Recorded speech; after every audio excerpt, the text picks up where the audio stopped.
धरती पर कैसे आई गंगा जी? गंगा अवतरण कथा। दोस्तों, पतित पावनी माता गंगा के विषय में तो आप सब जानते ही होंगे। आज की वीडियो में हम आपको माता गंगा के अवतरण की कथा सुनाने जा रहे हैं कि आखिर पाप नाशिनी माता गंगा का इस धरा पर कैसे अवतरण हुआ। हमें पूरा विश्वास है कि इस कथा को सुनने के बाद आपको ज्ञात हो पाएगा कि माँ गंगा का इस धरा पर होना कितना दुर्लभ है और आपको अपने धर्म पर गर्व का अनुभव होगा। माँ गंगा के अवतरण की ये कथा सभी पापों का नाश करने वाली है, इसलिए कथा को पूरा जरूर पिएगा।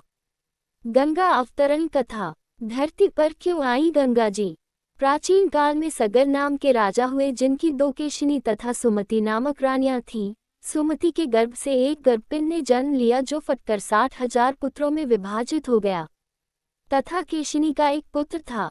एक बार राजा सगर ने अश्वमेध यज्ञ किया। यज्ञ भंग करने हेतु देवराज इंद्र ने राजा द्वारा छोड़े गए घोड़े को चोरी कर कपिल मुनि के आश्रम में बांध दिया। राजा ने यज्ञ के घोड़े की खोज में अपने 60,000 पुत्रों को भेजा। घोड़े को खोजते खोजते सभी पुत्र कपिल मुनि के आश्रम में पहुंच गए। वहां घोड़े को बंधा देख कपिल मुनि को चोर पाखंडी कहने लगे और उनके लिए अपशब्द भी कहने लगे। उस समय कपिल मुनि प्रभु ध्यान में मगन थे। राजा के पुत्रों के कारण कपिल मुनि की समाधि टूट गई तथा राजा के सारे पुत्र कपिल मुनि की क्रोधाग्नि में जलकर भस्म हो गए।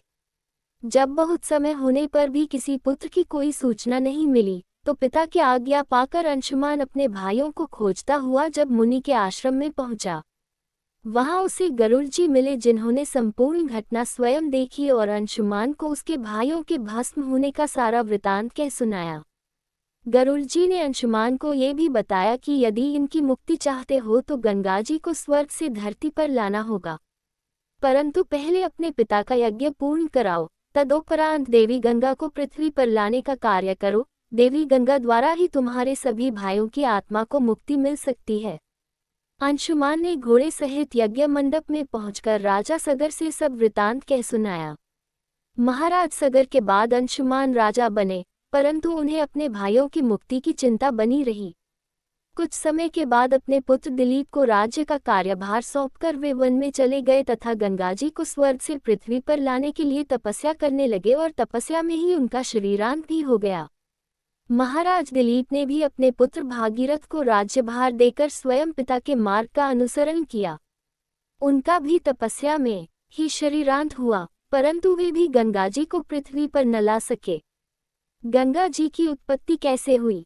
महाराज दिलीप के बाद भागीरथ ने ब्रह्मा जी की घोर तपस्या की। अंत में 3 पीढ़ियों की इस तपस्या से प्रसन्न हो पितामह ब्रह्मा ने भागीरथ को दर्शन देकर वर मांगने को कहा। भागीरथ ने कहा, हे पितामह, मेरे 60,000 पूर्वज कपिल मुनि के शाप से भस्म हो गए हैं। उनकी मुक्ति के लिए आप गंगा जी को पृथ्वी पर भेजने की कृपा करें। ब्रह्मा जी ने कहा, मैं गंगा को पृथ्वीलोक पर भेज तो अवश्य दूंगा, पर उनके वेग को कौन रोकेगा? इसके लिए तुम्हें देवादिदेव भगवान शंकर की आराधना करनी चाहिए। भागीरथ ने एक पैर पर खड़े होकर भगवान शंकर की आराधना शुरू कर दी।